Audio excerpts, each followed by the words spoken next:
혹시 작년에 나눴던 말씀 기억하십니까? 52주 모든 주간 말고요.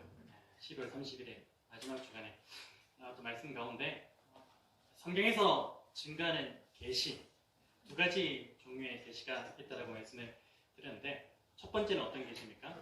일반 계시입니다. 일반 계시는 자연을 통해서 드러나는 하나님의 그 위엄과 능력과 영광이 드러나는 일반 계시가 있다라고 말씀을 드렸고요. 그래서 일반 계시는 보편적인 계시입니다. 특정한 사람들에게 나타나는 계시가 아니라 자연을 통해서 모든 인류 가운데 드러나는 그런 계시가 바로 일반 계시라고 이렇게 나누었고요. 그리고 성경에서 증거하는 두 번째 계시는 어떤 계시라고 말씀을 드렸죠? 네, 특별 계시입니다. 이것은 오직 하나님의 말씀을 통해서만 드러나는 그런 계시, 그것을 가리켜서 특별 계시라고 하는 것이죠. 그래서 특별 계시는요, 모든 사람에게 보편적으로 드러나는 그 일반 계시와는 조금 차원이 다릅니다. 모든 사람에게 나타나고 드러나는 것이 아니라 창세전에 하나님의 그 섭리와 계획하신 가운데서 선택받은 자들에게만 나타나는 계시입니다.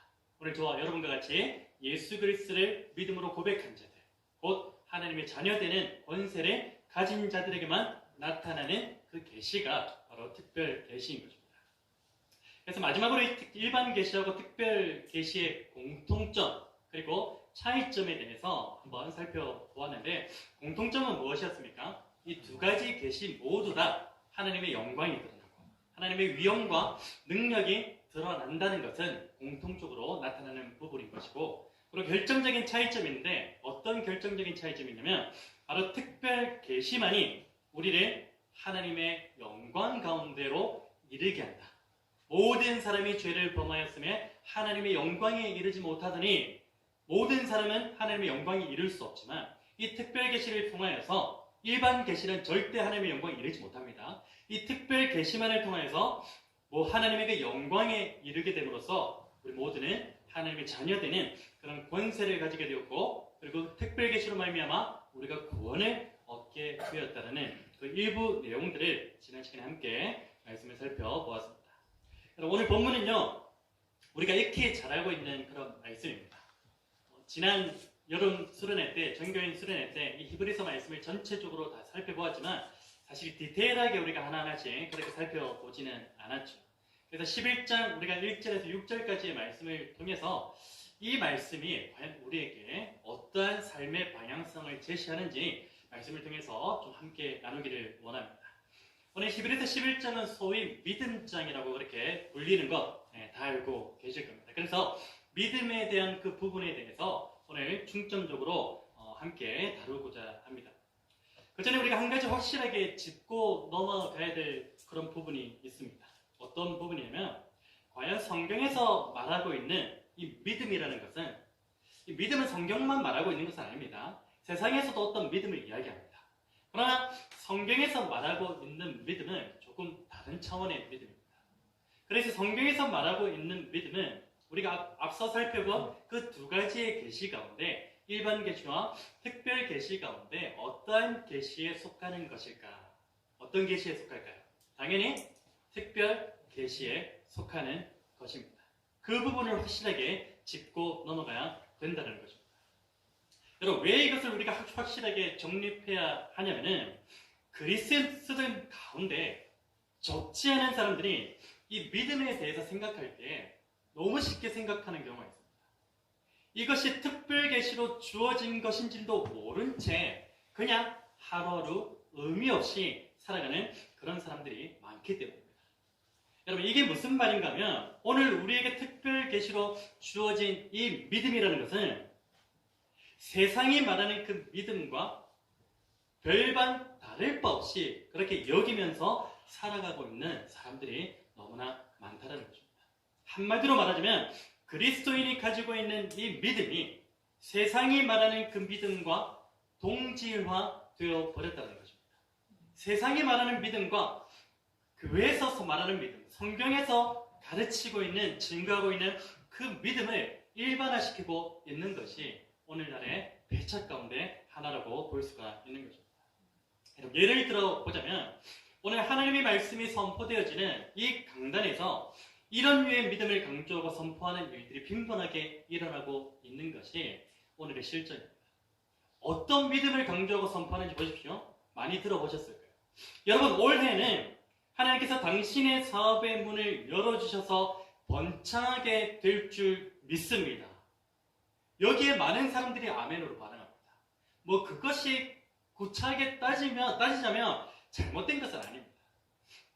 그리고 무엇을 또 선포하냐면 올해는 당신의 자녀들이 하나님의 복을 받아서 진로와 취업의 문이 활짝 열리고 세상에서 으뜸으로 쓰임받게 될 줄을 믿습니다라고 그렇게 많은 선포가 이 강단 가운데서 이루어지고 있습니다. 여러분, 이런 류의 기도의 맹점은 무엇인지 압니까? 확률이 절반이라는 거죠. 제가 만약에 동일한 그 믿음의 선포를 했잖아요. 100% 이루어질까요? 아닙니다. 이루어질 수도 있고 그렇게 안 될 수도 있습니다. 확률이 반반이라는 거죠. 근데 이상하죠? 우리가 믿는 바는 99%입니까? 아닙니다. 100%입니다. 근데 이 강단에서 선포되어지는 강조하고 있는 믿음은 왠지 부족해 보여요. 50%밖에 안 됩니다. 그 믿음을 선포하고 있는 것이 오늘 강단의 현실인지도 모르겠습니다. 여러분, 세상에서 말하는 믿음도 이와 똑같습니다. 신년이 되면요, 많은 사람들이 무속신앙을 의지합니다. 그리고 여러 무속인에게 가서 신점을 보기도 하는 것이죠. 무속인들이 하는 그 이야기들, 뭐 TV를 통해서나 혹은 간접적으로 그렇게 한번 들어보셨을 거예요. 100%다 맞습니까? 안 맞아요. 100이면 100 다 맞는 사람이 아무도 없습니다. 실상은 몇 프로인지 아세요? 50%밖에 안 됩니다. 무속인들의 솔루션, 해결책을 제시하는 것들 한번 보십시오. 대부분 이렇습니다. 당신 집에 올해 큰 어려움이 있을 것입니다. 반반 아닙니까? 있을 수도 있고 없을 수도 있습니다. 당신 집에 올해 큰 어려움이 있을 거니까 내가 써주는 이 부적을 사용하면요, 당신 집에 닥칠 어려움이 피해갈 겁니다. 이 100%입니까? 아니에요. 그럴 수도 있고 아닐 수도 있습니다. 또 이런 솔루션을 제시합니다. 당신 집에 올해 큰 경사가 있을 겁니다. 내가 써주는 이 부적을 사용하면 그 큰 경사에 겹쳐서 겹경사가 일어나게 될 것입니다. 맞출 확률 몇 프로요? 50%입니다. 둘 중에 하나예요. 어쩌다가 하나 맞아떨어지면 이제 그 사람은 어떻게 되는 거죠? 무속인의 그 말에 신뢰합니다. 믿음이 들어가 버리는 거죠. 맹신하게 되어버립니다. 오늘 교회 안에도 이런 종류의 믿음이 너무도 많이 침투해 있습니다. 그래서 성경에서 가르치고 있는 그 믿음의 본질에 대해서 너무나도 많은 왜곡과 오염을 시키고 있는 것이 오늘의 실정입니다. 오늘 본문 1절에 나오는 그 믿음 역시도 교회 안에서 얼마나 왜곡되어지고 있고 변질되어지고 있는지 우리는 반드시 기억해야 합니다. 1절 말씀 보시면 믿음은 바라는 것들의 실상이요 보이지 않는 것들의 증거라고 말씀하고 있습니다. 여러분, 이 믿음이 어떻게 지금 변질되어지고 있고 왜곡되어지고 있습니까? 이렇게 변질되어집니다. 만약에 당신에게 구하는 것이 있습니까? 만약에 당신에게 기도 제목이 있습니까? 소원하는 바가 무엇인지 있습니까? 그것이 지금 당장에는 이루어질 기미가 보이지 않는다 할지라도 그것이 언젠가는 이루어질 것을 믿으십시오. 아니, 마치 이루어진 것처럼 믿으십시오. 그 믿음을 가지고 기도하고 구하면 반드시 이루어질 것입니다라고 그렇게 왜곡되어지고 선포되어지는 경우가 너무나 많다는 거죠. 여러분, 이것은 결단코 성경이 증가하는 믿음이 아니라는 사실을 반드시 기억하시기를 바랍니다. 이것은 성경이 가르치는 본질적인 믿음이 아닙니다. 이것은 그저 무속신앙에서 종교심을 이용해가지고 발생시킨 거짓 믿음에 지나지 않습니다. 오늘 만약에 이 강단에서도 제가 여러분들의 자녀가 잘 될 줄 믿습니다라고 그렇게 선포했다 칩시다. 올해는 사업이 번창할 줄 믿습니다라고 그렇게 선포했다 칩시다. 누군가는 잘 되겠죠. 잘 됐어요. 자녀도 잘 됐어요. 그러면 그 믿음이 어떻게 변질되어질까요? 하나님을 향한 믿음이 아닙니다. 바로 사람을 주목합니다. 와, 저 사람 대단하구나. 종교심을 이용하는 믿음에 지나지 않을 뿐입니다. 우리의 믿음이 그 정도로 하찮은 믿음입니까? 절대 그렇지 않다는 것입니다. 간절히 바라겠네요. 오늘 새 첫 주일 예배 가운데 우리에게 주시는 이 말씀을 통해서 오늘 저와 여러분 모두가 믿음의 본질이 무엇인지에 대해서 깨닫게 되는 그런 은혜가 있기를 주님의 이름으로 축복합니다. 그리고요, 혹 내가 가지고 있는 이 믿음이 혹시 세상에 속한 믿음과 별반 다를 것이 없는 그런 믿음이었다면 오늘 성경이 증가하고 있는 이 바른 믿음으로써 온전히 회복되어지는 은혜가 있기를 우리 주 예수 그리스도의 이름으로 축복합니다. 여러분, 우리가 믿음의 본질에 대해서 이야기할 때는요, 크게 두 가지를 거론합니다. 첫 번째는 무엇을 거론하게 되면 믿음의 대상이 누구인가. 기억하십시오. 잊어버리면 안 됩니다. 믿음의 본질은 첫 번째 뭐라고요?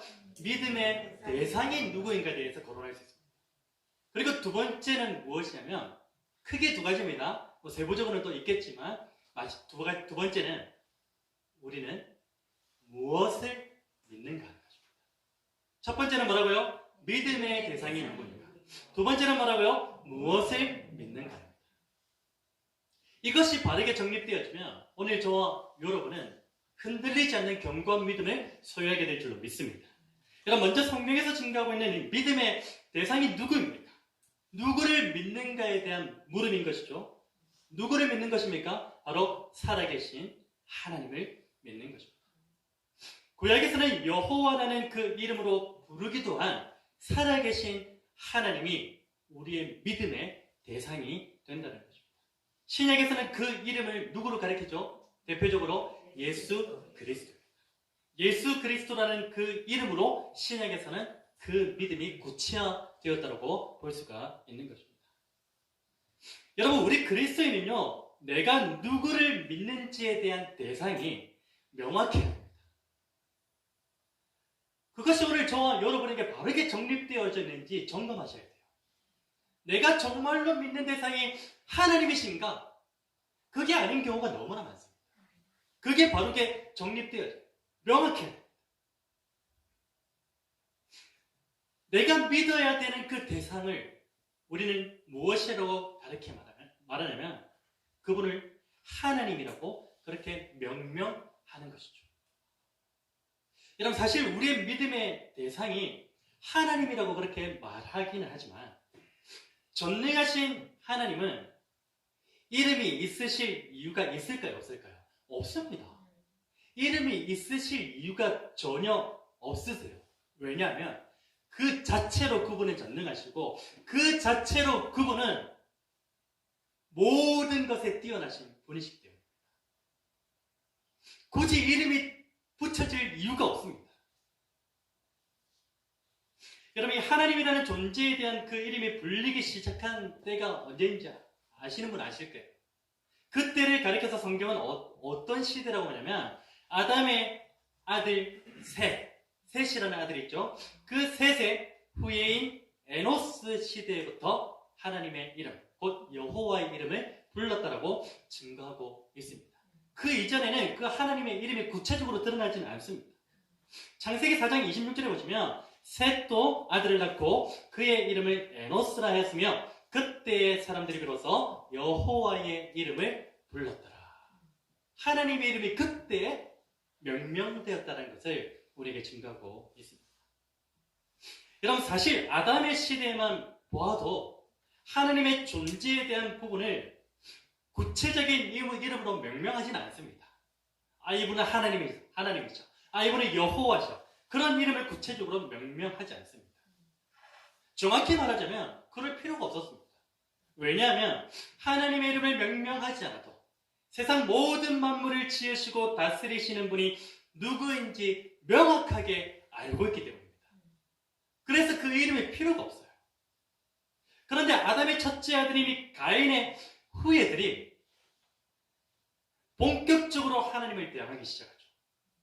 그래서 본격적으로 범죄하기 시작했습니다. 그리고 그들 스스로 절대자이신 하나님의 존재를 거부합니다. 하나님의 존재 자체를 지우려고 했습니다. 가인의 후손들이. 심지어 그들은 스스로를 하나님이 계셔야 할 위치에 자기 자신을 앉혀버렸습니다. 혹은 다른 무언가를 하나님으로 삼기도 했던 것이죠.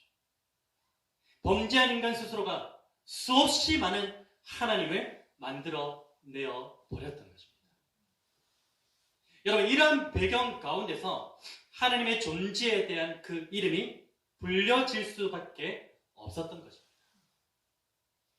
여기도 하나님이고 저기도 하나님이고 어떤 절대자의 이름들이 곳곳에서 등장하니까 범죄한 인간들과는 다르게 하나님을 대항하고 하나님을 멀리하는 자기 스스로를 하나님의 자리에 앉혀놓은 그 범죄한 인간들과는 다르게 여호와라는 그 이름을 명명하여서 세상 모든 만물을 다스리시고 만드시고 주관하시는 분은 오직 한 분밖에 없으시다. 세세 후예들은 바로 그 이름을 명명하여서 여호와 하나님이라고 불렀던 것입니다. 여러분, 우리가 믿는 믿음의 대상이 누구인지 명확해야 되는 그 이유가 바로 여기에 있는 것입니다. 오늘 이 시대 가운데서도 하나님이라는 이름이 셀 수 없이 존재하고 있습니다. 물론 우리는 그 이름을 하나님이라고 명명하지는 않습니다. 그 대상을 가리켜서. 그러나 우리는 가인의 후예들과 다를 바가 없기 때문에 스스로를 하나님의 자리에 올려놓거나 다른 무언가를 하나님으로 삼는 경우가 허다하죠. 예를 들어볼까요? 돈을 하나님으로 삼지 않습니다. 돈을 가리켜서 절대자다. 돈을 가리켜서 곧 하나님이라고 그렇게 우리가 명명하지 않습니다. 그렇게 우리가 여기면서 살아가고 있지 않습니다. 혹은 내가 가진 그 소유에 대해서 하나님으로 여기며 살아가는 사람들이 너무나 많다는 것입니다. 또한 다른 어떤 대상을 하나님의 자리에 올려놓기도 하는 것이죠. 여러분, 그러나 이 세상에 그 어떤 것도 하나님이 될 수 없다는 사실을 반드시 기억하셔야 합니다. 이 세상의 그 어떤 존재도 그 어떤 대상도 하나님이 될 수 없습니다.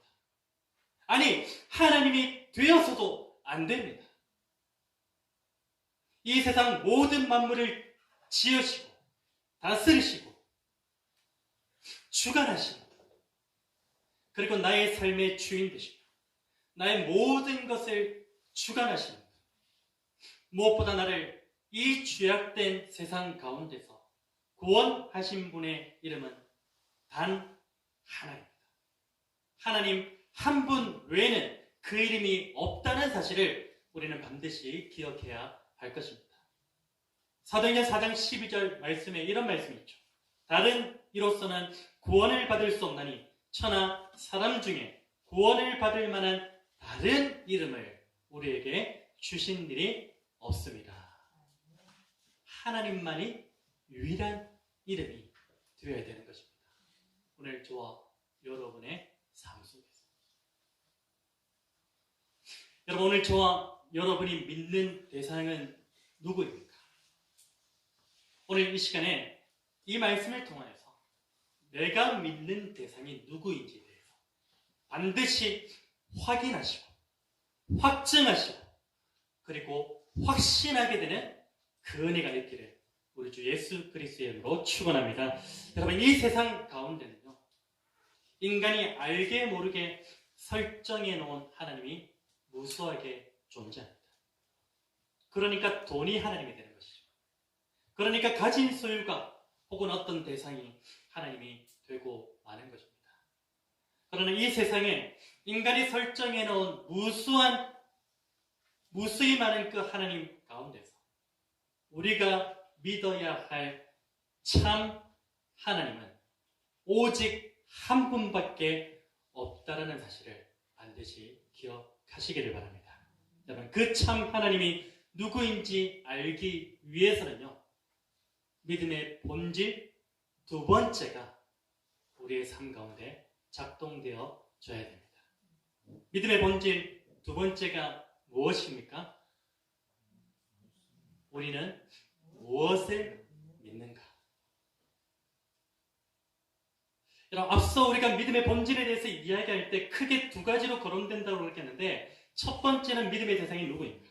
두 번째는 무엇을 믿는가에 관한 것입니다.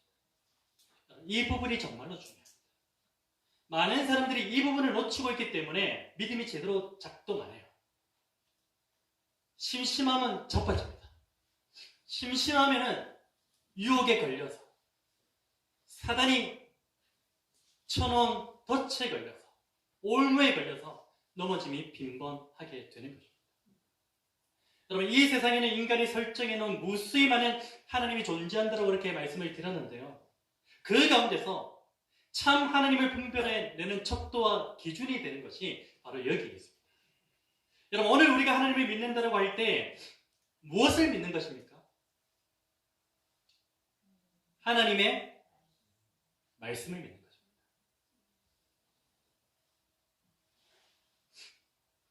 우리의 믿음은요, 뜬구름 잡는 게 아닙니다. 무언가 허상과 허구를 쫓는 것도 아니에요. 우리의 믿음은 이 세상 그 무엇보다도 완전하고 확실한 것입니다. 100%입니다. 우리의 믿음은 그 무엇보다도 정직하고 순결한 것입니다. 또한 우리의 믿음은 그 무엇보다도 정결하고 진실한 것입니다. 왜냐하면 우리의 믿음은요, 로마서 10장 17절의 말씀처럼 하나님의 말씀으로 말미암은 것이기 때문입니다. 하나님의 말씀은 곧 시편 19장의 말씀처럼 이 세상의 그 무엇보다도 완전하고 확실하며 정직하고 순결하며 정결하고 진실하기 때문인 줄로 믿습니다.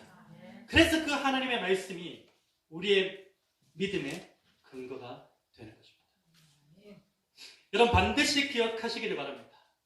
오늘 우리의 믿음이 허상이나 허구가 되지 않기 위해서는요, 반드시 믿음의 실체인 하나님의 말씀을 믿어야 된다는 사실을 기억하시기를 바랍니다. 우리가 자꾸만 세상의 믿음을 닮아가는 이유는 무엇이냐면, 세상이 요구하는 믿음의 모습들과 동일하게 우리의 믿음의 모습이 작동되기 때문입니다. 자꾸 허구를 쫓아요. 자꾸 확률이 50%밖에 안 되는 걸 쫓으니까 우리의 믿음이 허구와 허상을 쫓는 것밖에 안 되는 거예요. 그러나 우리의 믿음은 실체를 내는 겁니다.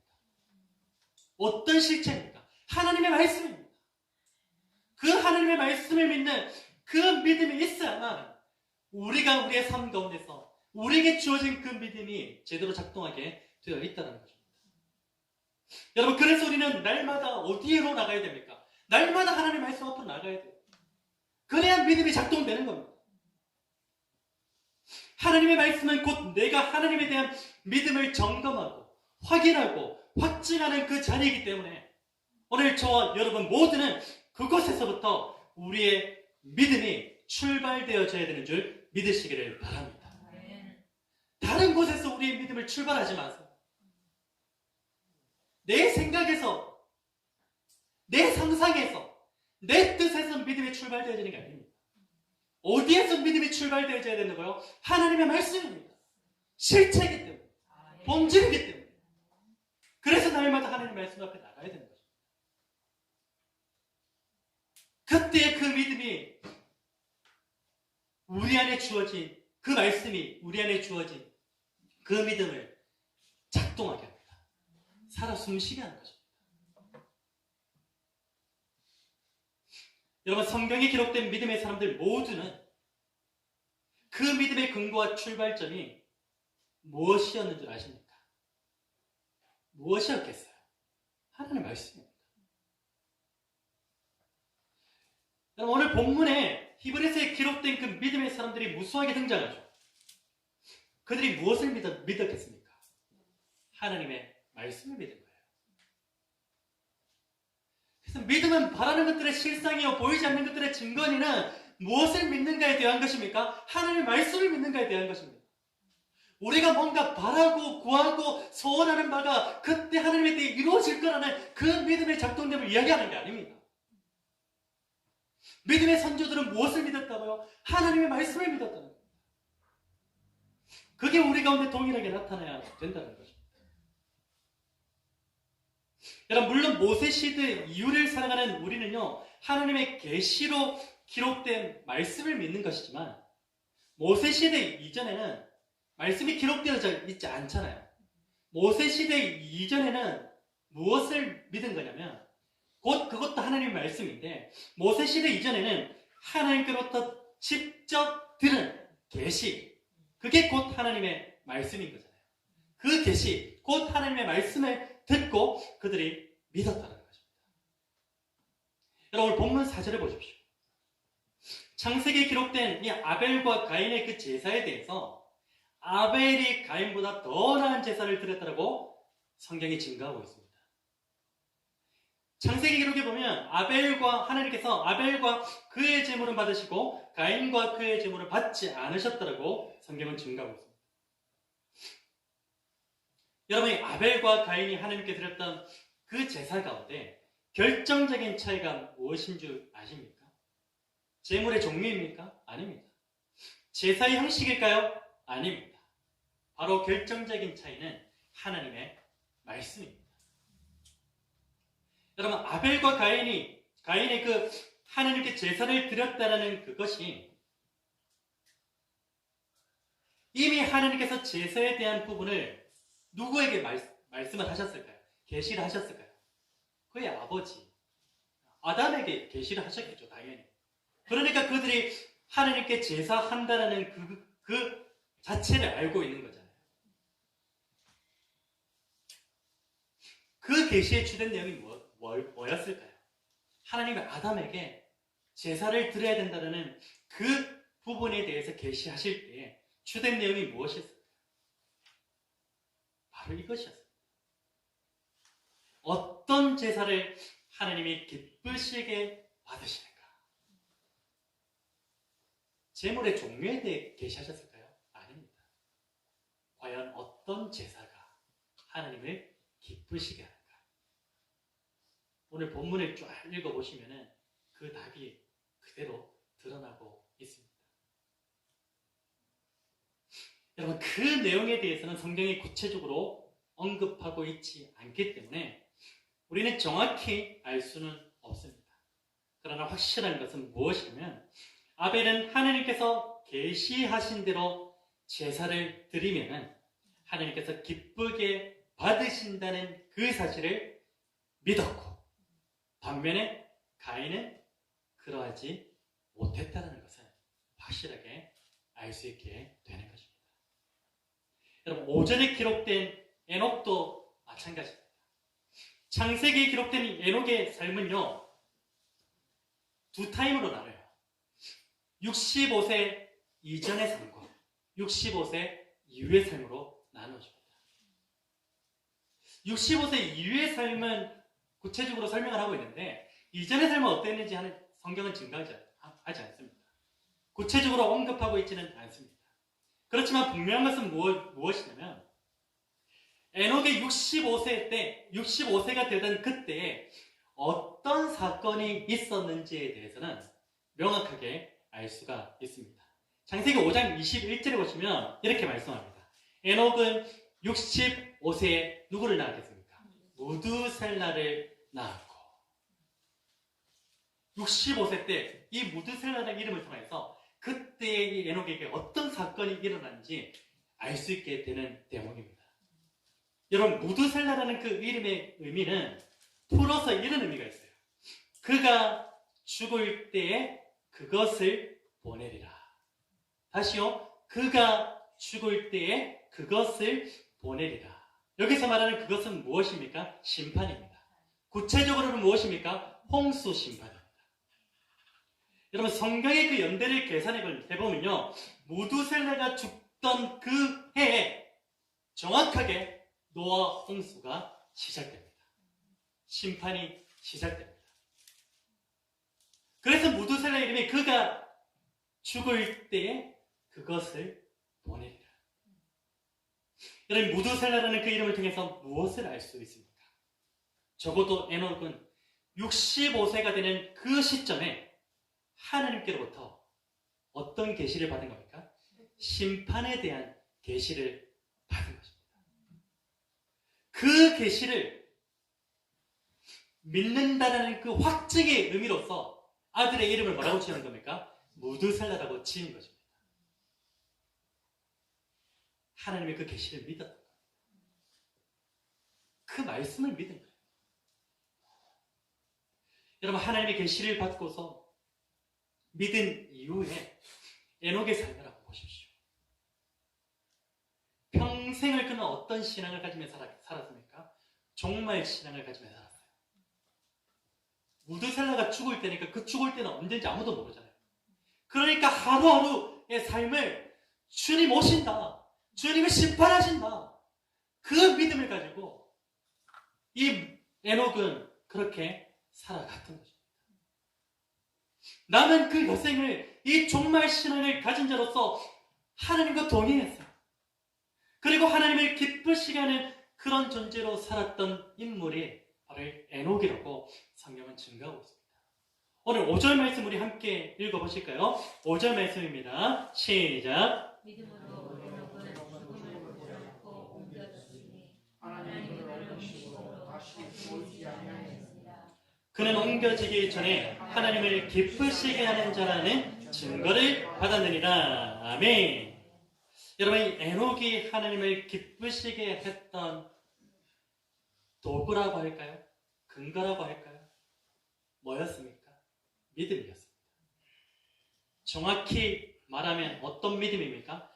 하나님의 말씀을 믿는 믿음이었습니다. 그 믿음이 하나님을 기쁘시게 했다는 것입니다. 마지막으로 2024년도 새해 첫 주일 예배 우리가 주님 앞에 드리고 있는데요. 말씀의 주제가 혹시 무엇인 줄 아십니까? 아시죠? 믿음이요. 6절 상반절의 말씀이기도 합니다. 우리 같이 한번 말해보실까요? 시작! 믿음이 없이는 하나님을 기쁘시게 하지 못하나니. 아멘. 더 구체적으로 말하지만 뭡니까? 믿음이 없이는 이 말은 곧 하나님의 말씀을 믿는 믿음이 없이는 하나님을 기쁘시게 하지 못한다. 더 디테일하게는 하나님의 말씀이 우리의 삶 가운데서 작동되지 않으면 하나님을 기쁘시게 하지 못한다.